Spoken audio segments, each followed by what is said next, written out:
大家好，这节呢我们学习咳嗽。咳嗽呢，它是临床当中呢肺病也就是肺系病当中一个很常见的病了。那么下面我们了解一下什么是咳嗽。所谓的咳嗽呢，它告诉你了有两大原因，就是呢因于呢外感的因素，你比如感受风寒或者风热，或者是呢内伤的因素，你比如说饮食不好了，或者是呢其他的因素等等，最终呢导致的病机是什么呢？肺部宣降了，肺气上逆。这个肺气上逆带来的结果是什么呢？咳嗽，伴有呢卡吐痰液。我们把因于这样的病因造成的这样的病机带来的呢这样的症状出现的症状最终呢综合在一起呢，它就是咳嗽病咳嗽病。那么在临床上呢，很常见我感冒了，前天呢流鼻子，现在呢我不停的咳嗽咔还有的人呢一进门呢就咳嗽说我消化也好，肚子还胀所以很常见。那么基于这种情况呢，我们就要呢根据他的描述的症候，以及呢我们检查呢比如说舌象脉象，从而呢推测它是外感的因素还是内伤的因素造成的咳嗽了。那么在这个推测呢辩证之前给他诊断之前，我们先要了解一下这个咳嗽具体的呢病因病机。刚才说了或者是外感或者是内伤。那么外感就是感受了风寒或者风热就我们经常说的受凉了以后引起来的咳嗽。这个受热了我咳嗽了。所以呢外感呢是这两大因素我们说外感都离不开风，而风呢兼加的外邪呢又以寒邪和热邪呢最为多见。我们先看风寒。假如呢这个病人呢是感受了风寒之邪，那么风寒呢通过鼻窍皮毛它侵犯到了肺。大家知道肺的生理功能我们都知道肺呢它主气，在我们的五脏当中，心肝肺脾肾当中它主要呢主气、司呼吸、主宣发肃降。现在风寒之邪通过鼻窍或者皮毛呢它侵犯到了肺了。那么这个肺的宣发的功能宣发气机的功能，还有肃降气机的功能呢它就失常了。失常以后呢肺气呢就上逆肺气不降了，肺气上逆，冲击到声门，它就发出了这种咳声了那么肺气不利了，肺的津液呢凝聚成痰了，它就伴见到卡吐痰液。合并在一起，又有咳声又有痰，我们说这就是一个咳嗽什么原因引起来的呢？风寒，它就是外感咳嗽的风寒咳嗽。有的人呢他不是这样，他来呢他是风热，那么咳嗽还是呢肺不宣降，肺气上逆了。这个时候呢他热象呢要突出了，病人呢也是咔不停的咳嗽，痰呢粘稠黄不利不利。有的时候病人呢还有发热的表现。所以呢我们呢由此呢来推测呢，这有热象是吧？病人呢又是外感的风热引起来的，它就是我们外感咳嗽当中的风热侵犯于肺，肺不宣降了肺的正常的宣发气机、肃降气机的功能失常了。这时候呢气就上逆，逆就是不顺，往上冲，所以呢它就发出了咳声和伴见的痰液。我们把风寒咳嗽和风热咳嗽呢都称之为外感咳嗽，因为这种咳嗽呢它都离不开风都离不开风邪了。比如喉咙痒是吧？它又有表症恶风了风热咳嗽它会有发热了，一般脉象都浮了。所以我们把外感咳嗽又叫做伤风咳嗽。那么伤风咳嗽和我们前面讲的感冒啊，感冒我提过，老百姓把它叫伤风啊。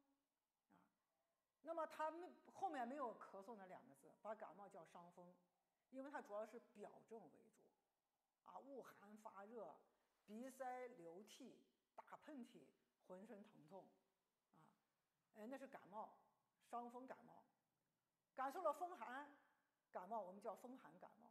那个感冒是感受了风热，它以表症为主，我们叫风热感冒。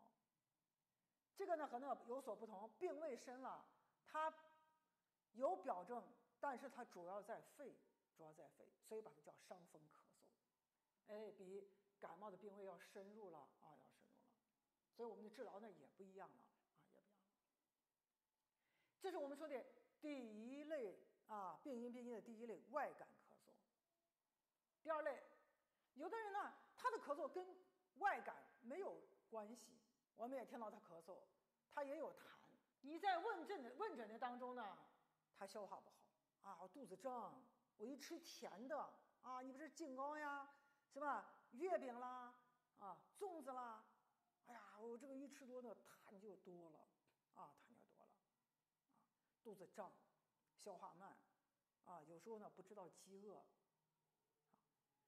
那么我们由此推测呢，这些人的咳嗽呢，它跟脾有关。那么你像过油的饮食啊，过甜的饮食啊，那么它都伤什么呢？它是伤脾啊。我们知道脾的功能是什么呢？能够运化水湿。脾最怕什么呢？脾最怕湿啊，脾呢喜燥恶湿。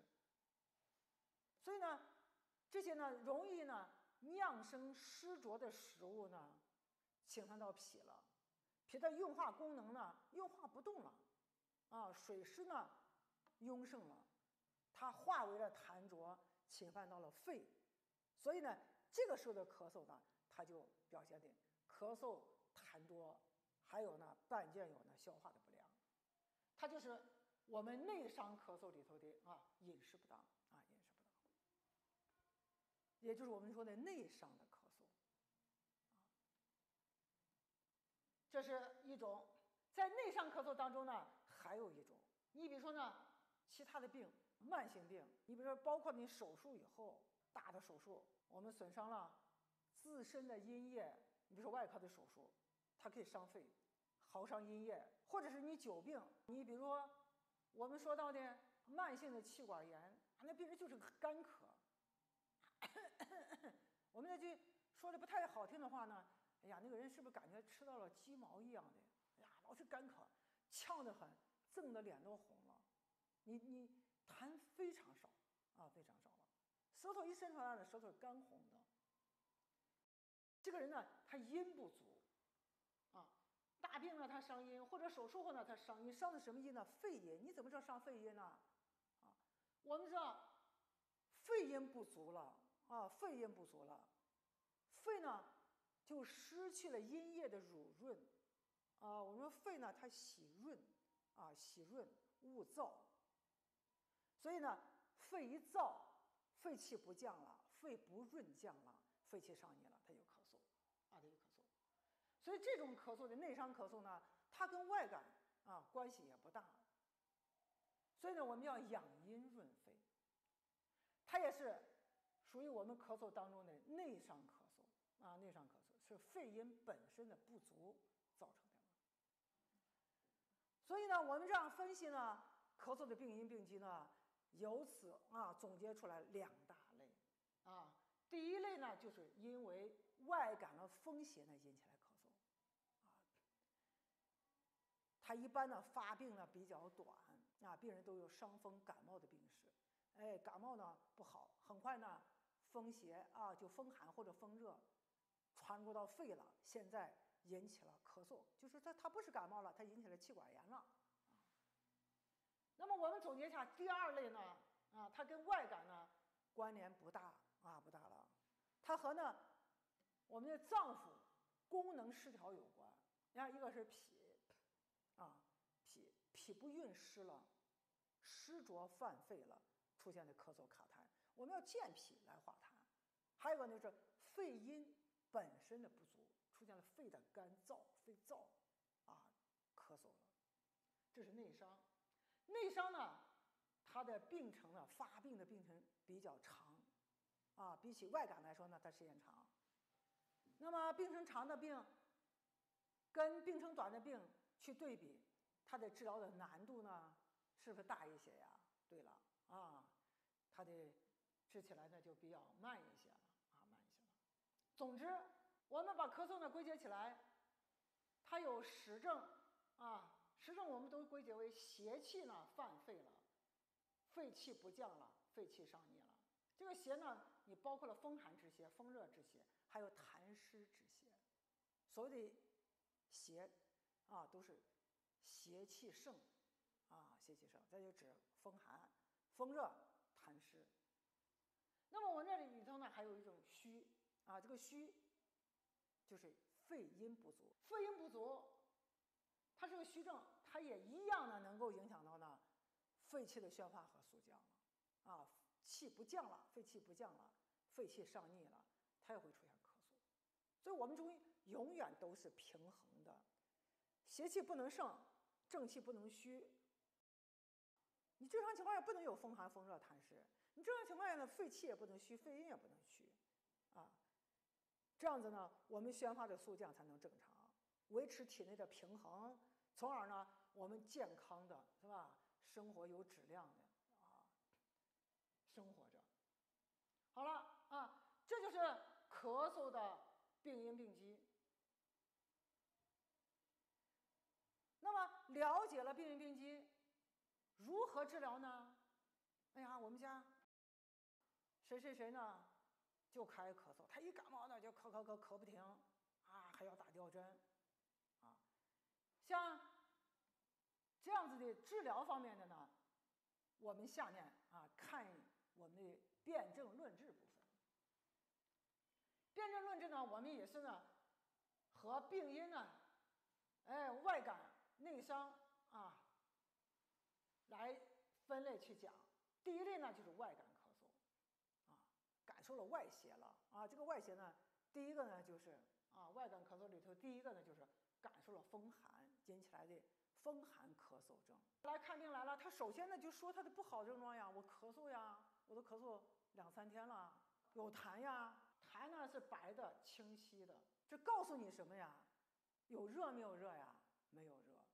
我们经常通过痰的颜色是白还是黄，痰的质地是清晰还是粘稠来分什么呢？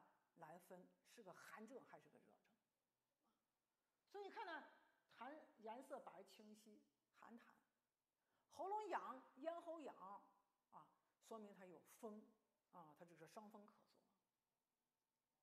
然后病人还可以有打喷嚏、鼻塞、流清鼻涕还有风寒再表的表证。但是这个人主要是咳嗽你看他主要是来看咳嗽来了。这个咳嗽呢是一个他的最先描述的症状了。那么这就很清楚了诊断呢这个咳嗽我们一看呢，如果我们在座的观众呢不那么专业如果呢我们去看呢，一般脉都是会浮脉，脉是浮脉了，也称之为是邪气呢由表有外感呢而侵入的了。所以呢，我们通过这个症候的分析然后在诊断上呢，我们就可以判断了，他的诊断这个病人是个咳嗽。那么我们审查病因它就是一个风寒引起来的咳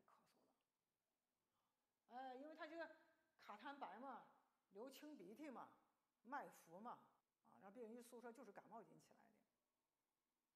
那么风寒咳嗽伤风咳嗽里的风寒咳嗽，我们就应该呢疏风散寒，就应该呢宣肺止咳治病因治病机，因为是风寒引起来的肺不宣降，所以呢疏风散寒，宣肺止咳。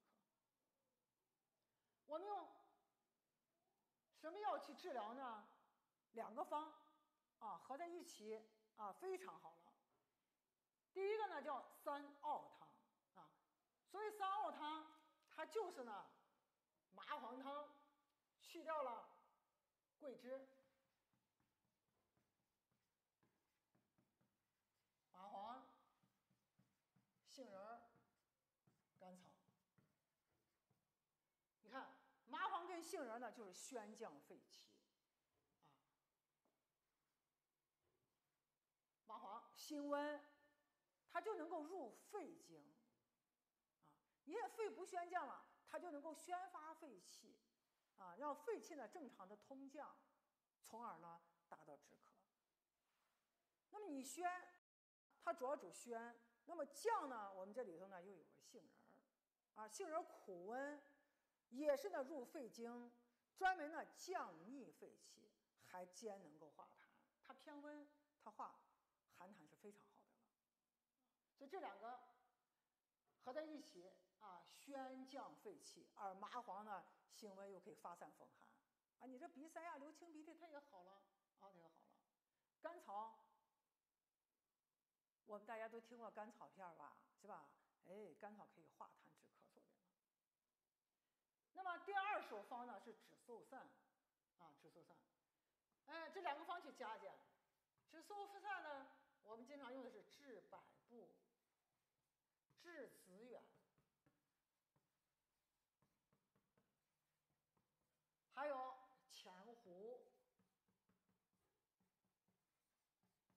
防风、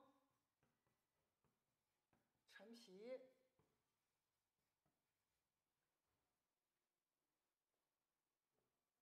哎，用这个方去加减啊，我们常用这几样药了。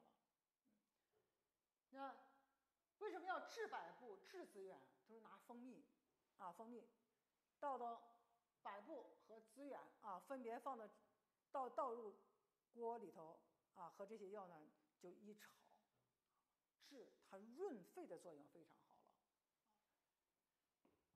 这两个药啊都可以用到12到15，前就能够呢润肺化痰止咳了。前胡啊，其实我们临床还可以再用上紫雀，这两个呢也是一宣一降，宣降肺气的。因为痒嘛，是吧？喉咙痒了，它是个伤风咳嗽，是外感风寒引起来的，防风辛温，可以呢啊疏散风寒了，同时呢它也可以止痒了。陈皮，陈皮呢就我们的橘子皮了，它可以呢理气燥湿化痰。所以这两个方子呢合在一起，第一它都偏温，第二呢它能够呢发散啊，它能够发散了啊。温它可以呢去寒，散它可以呢宣理肺气，宣降肺气啊，让肺气呢恢复到正常的状态了。所以你看表寒也散了，咳嗽呢也好了啊，也好了，病因病机啊都得到治疗了。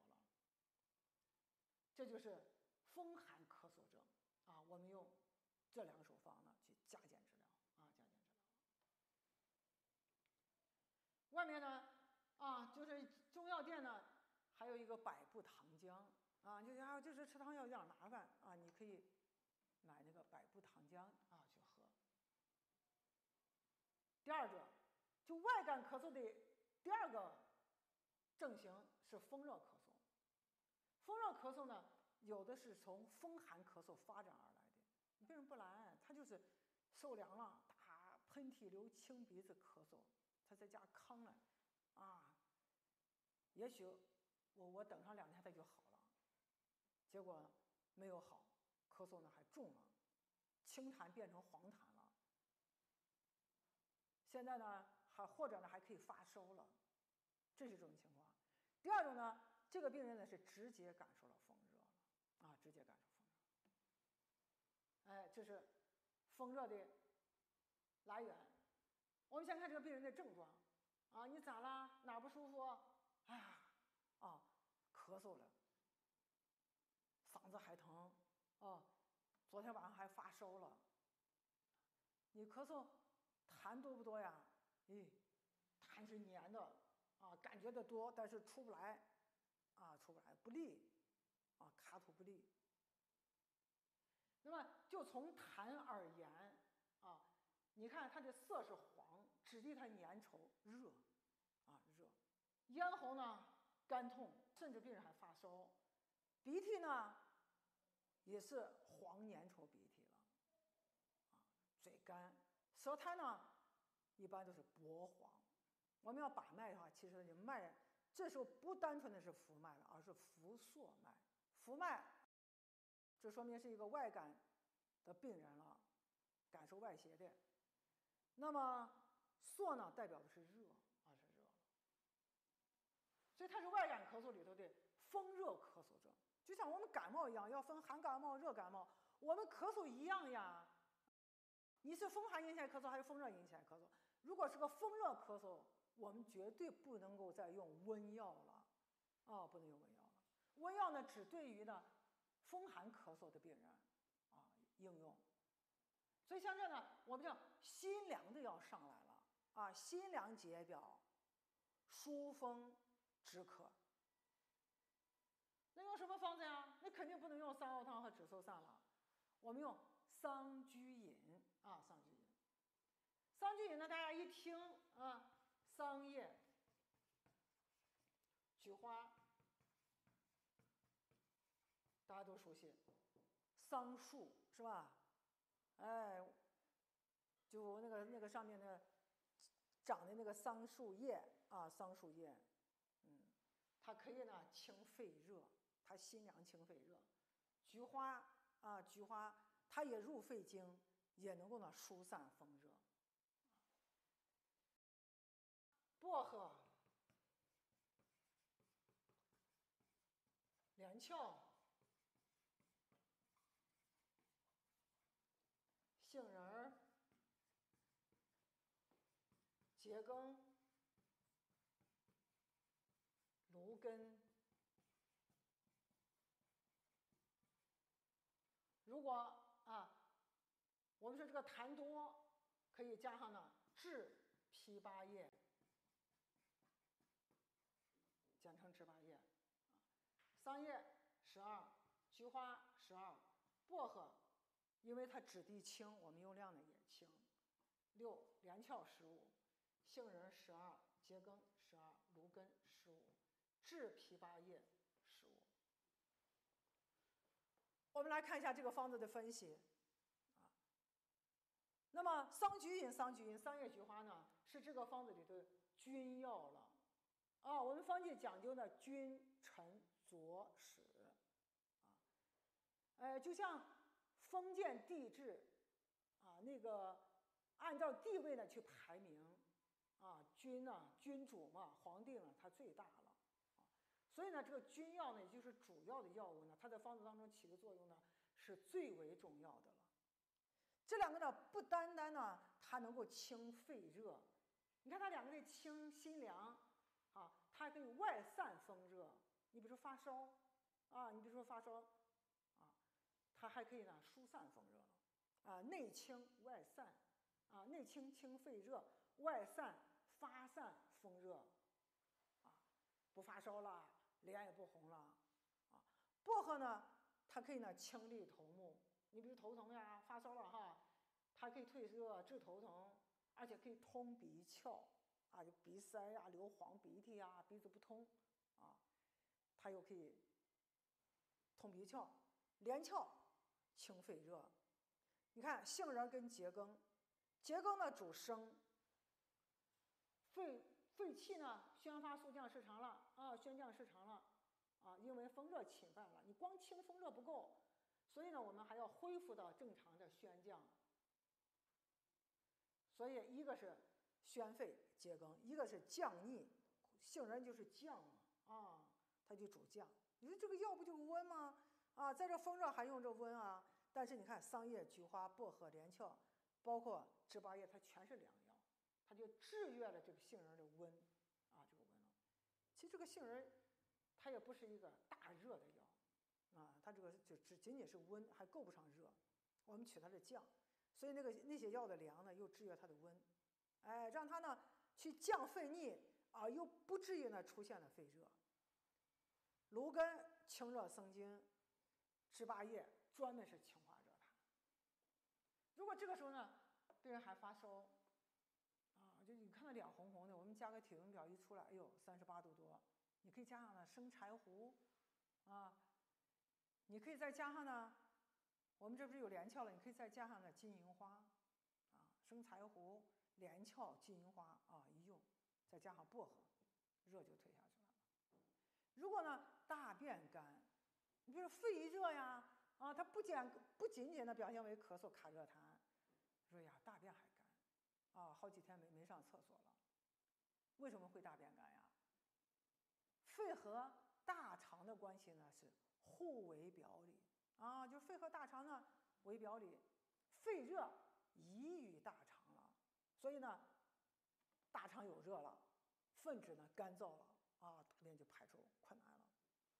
所以这种情况有了大便干，我们可以加上呢瓜蒌仁火麻仁，瓜蒌仁、火麻仁都能够通导大便可以引导呢肺热呢从下面而走，而且瓜蒌呢又可以化痰瓜蒌仁也可以化痰。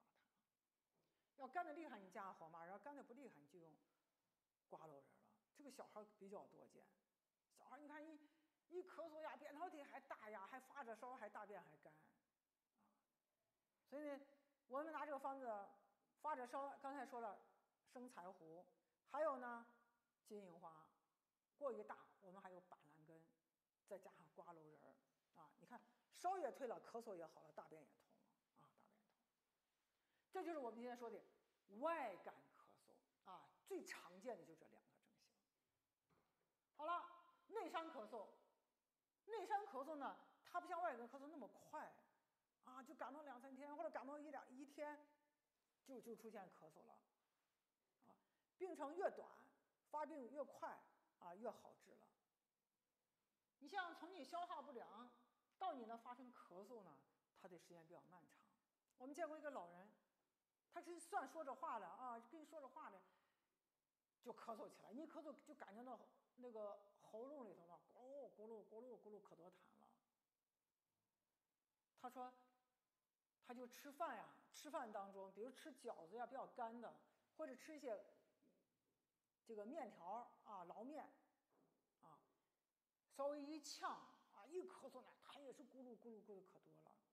哎呀，这痰这么多，年龄这么大，这是肺上长啥了？就做个肺部 CT 呢，其实就是一个呢慢性的气管炎。所以他的咳嗽的发生跟外感没有一点关系，都是因为吃饭吃油的、吃硬的、吃甜的，就消化不好的时候，他有这个咳嗽就发生了。所以它的特点呢，就是病程长，咳嗽呢痰多颜色白，很容易卡出来，因为它是个湿痰了，一卡呢一大口一卡一大口。有人直接拿个罐头瓶从早上到现在我卡了半瓶子了。你看它有个显著的特点，进食油腻或者甜食呢，它就会发作。舌苔是白、厚、腻，白呢有湿，是湿；腻呢也是湿，湿浊，它不是黄腻，黄腻它就是湿热了。那么这个湿呢，组织了气机呢，它就会肚子胀、胸闷。如果这个湿重了，困卧脾了，我们脾主四肢嘛，所以呢，脾不运化湿了，湿呢就反过来呢困卧了脾阳，脾不能够主四肢肌肉了，所以呢重困乏力重困乏力。我们说脾它恶湿嘛，它怕湿了，所以基于这个情况怎么去治呢？我们就调理脏腑啦，是脏腑的功能失调了你比如说在这儿呢，就是脾的功能失常了，酿生了湿呢犯肺，出现咳嗽。所以呢，具体到这一型呢，我们叫燥湿化痰健脾理气燥湿化痰健脾理气。我们用一个2陈汤和3字养心汤了2陈汤所谓的2陈汤呢，我们前面提过这个方子：陈皮、清半夏，还有呢茯苓，还有甘草。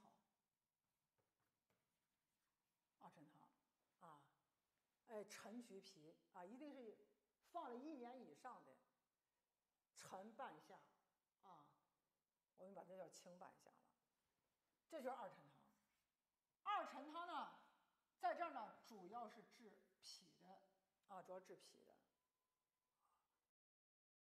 饮食不当，这个痰湿呢酿生了，运化不动了，这个湿呢就变成了痰，湿居为痰嘛。脾呢又能够运化水湿嘛，脾的功能不好，再加上呢饮食呢又不太注意啊，不太注意了，运化不动了啊，就成了湿痰了，湿痰犯肺呈现咳嗽了。所以我们能够燥湿化痰，茯苓呢还能够健脾，陈皮还能够理气，所以二陈汤主要治脾的。而三子养亲汤，哪三子呢？苏子、白芥子、莱菔子。苏子15，白芥子12，莱菔子也可以用15。大家有没有发现，我们叫三子，实际上就这3种植物药啊，它的种子了啊，它的种子。种子呢，它和植物来说，你比如说和我们刚才说薄荷呀，是吧？和那个菊花呀来说呀，啊，那都是植物了，叶片了，而它呢是种子了，所以呢，它的质地呢比较重，是不是？籽儿嘛，啊，你萝卜籽儿嘛，莱菔子就萝卜籽儿嘛，它就比较重，啊，重呢，和相对那个清药来说，那个清它容易到达肺，啊，这个重呢，它容易降，因为呢痰湿犯肺了，哎，肺气不降了，出现了咳嗽，所以我们前面呢要燥湿健脾化痰，而后者的三子养亲汤呢，我们取它的重，质地重。我们中药不是有升降浮沉吗？啊，升降浮沉，你这痰湿犯到肺上了啊，出现了咳嗽啊，我不仅要治病因，还要呢治标呀啊，所以还要降逆。降逆不是随随便便我们就用，你比如说咱还有石膏了，你咋不用呢？也重啊，是吧？代赭石也重，为什么不用呢？哎，我们现在用的这些止重的药，它又能够降肺气的上逆，还能够呢化痰。你像苏子啊，我们有苏子、苏叶、苏梗啊，这时候我们就用苏子，它重，哎，它就能够呢理气、燥湿、化痰。白芥子啊，它偏温偏降，也是降气化痰。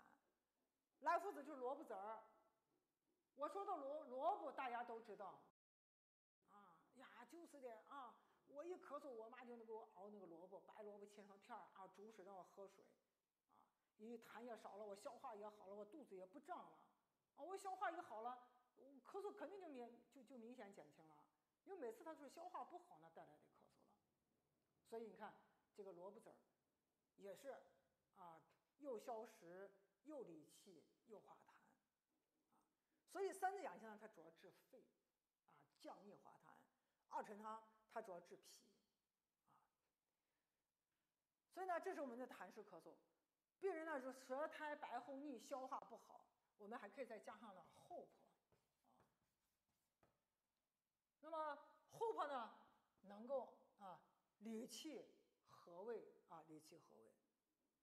消化不好，舌头厚腻啊，肚子胀满。吃饭不香，我们还可以用上呢，啊，消食和胃的，比如说焦三仙，啊，或者是鸡内金。鸡内金啊，我们也叫内金。成人的量啊，都是15，厚朴也用15，这就是内伤咳嗽里的啊痰湿咳嗽。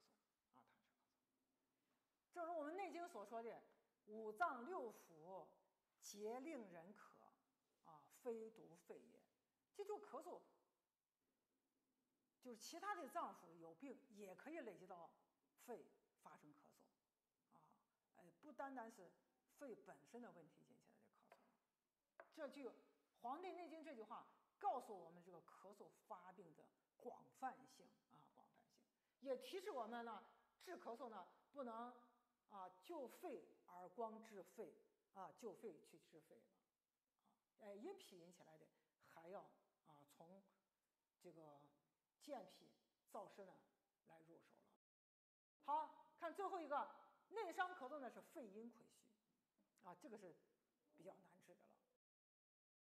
你看慢性的气管炎呀，或者这个人的体质比较差呀他经常咳嗽，一咳嗽呢也是干咳，咳嗽痰少，痰粘稠不利，因为呢肺阴不足了，肺比较干了我们说肺呢就喜欢润肺是个焦脏它喜欢呢润要润肺，我们经常说要润肺要润肺了。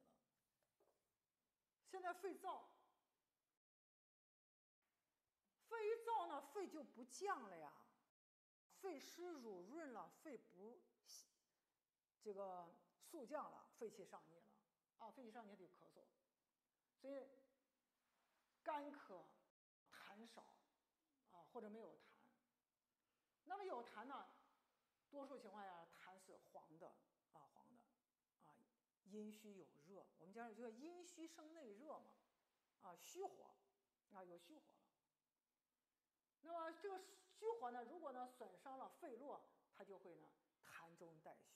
你咋就知道它这个肺阴不足呢？你看口咽干燥病人还盗汗就晚上睡着了就出汗，你一醒了他就出汗就没有了就偷偷的出汗一般阴虚多盗汗呀盗汗大多都是阴虚，这脏呢它又有咳嗽为主，肯定是个肺的阴虚。病人消瘦，舌干红舌苔少，一看这就是一个阴虚内热，肺阴虚了因为它咳嗽。这是一个虚热是阴不足产生的热。我们经常说阴虚则火旺，它是一个虚火，所以养阴润肺养阴润肺，化痰止咳。你千万别用黄芩呀、栀子呀就苦寒的药去清肺火，你要用甘寒的药。所以我们用沙参麦冬汤呢去加减沙参麦冬汤呢是我们临床养阴润肺止咳的一个常用方了。有沙参，你一听看这甘寒的药了，麦冬还可以呢，还可以用什么？我们还可以用百合方当中呢还有扁豆、生地。如果他咳嗽卡血的话，我们就要用生地炭了用生地炭了。还可以用白茅根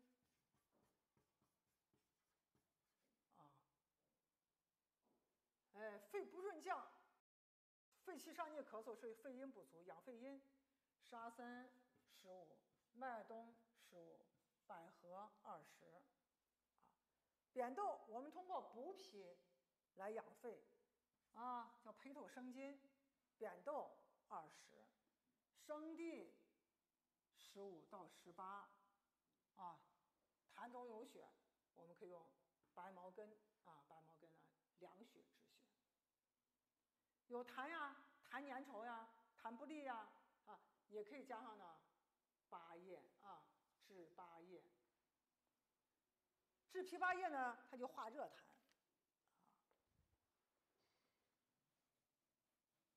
治枇杷叶去化痰我们可以用15。你要是咳的痰还多，我们也可以用川贝川贝很好呀川贝化热痰6克，我们去冲服去冲服。这是肺阴不足引起来的咳嗽，它也归于呢内伤咳嗽，多见于那种慢性的气管炎慢性的气管炎，属于虚症热症虚症热症，我要滋阴润肺。好了，这是我们今天学习的咳嗽比较常见是肺气病当中呢很常见的。因为它的病因呢分了2大类，外感和内伤，所以呢在治疗当中呢我们要分辨它是外感呢还是内伤一般外感咳嗽它都有表症都有表症了，比如说恶风呀、发热呀、鼻塞呀、打喷嚏呀，我们一般把脉的时候它都是浮脉了。如果在这种情况下呢，你怎么去分辨它是个风寒还是风热？它都是个外感咳嗽。根据痰的颜色，根据呢有没有热象，如果痰的清晰白没有热象，风寒咳嗽，外感咳嗽是风寒咳嗽。如果呢有热象，痰粘稠黄发热或者口干或者咽喉痛，风热咳嗽。而内伤咳嗽呢是在脾呢还是个肺阴不足而且是脏腑的功能失调引起来咳嗽，我们叫内伤咳嗽它没有表证它没有表证。痰湿咳嗽呢，它属于实证，那你要去痰湿，还要呢宣降肺气，2陈汤、3降清汤了。而肺阴不足的咳嗽呢，我们要呢干寒的要去滋补肺，肺阴足了，肺能够呢宣降了，因为肺阴一不足，肺燥，一燥呢肺就不降了，不降肺气上逆了所以我们也是注重的是治本治本了。如此的治疗，咳嗽呢临床上呢都能够治愈都能够治愈了。如果呢你拖延呀，或者是呢你失去了正确的辩证，把外感当内伤，把风热呢当成风寒，那么病人呢就会迁延不愈，后期呢它就会引起了喘症，引起肺炎呀，是吧？甚至其他的病了。那么最后一点还是注意防寒保暖那么因与内伤引起来咳嗽呢，饮食呢还是呢不要过于呢吃一些滋腻的或者是呢甜类的这种食物了一旦呢消化不良，我们要注重呢要健脾化痰，这就是中医的辨证论治，这就是中医的整体观念注意了饮食注意了这个防寒保暖避免这些因素我们也减少这个病的发生了。好，这节课呢我们就讲到这里。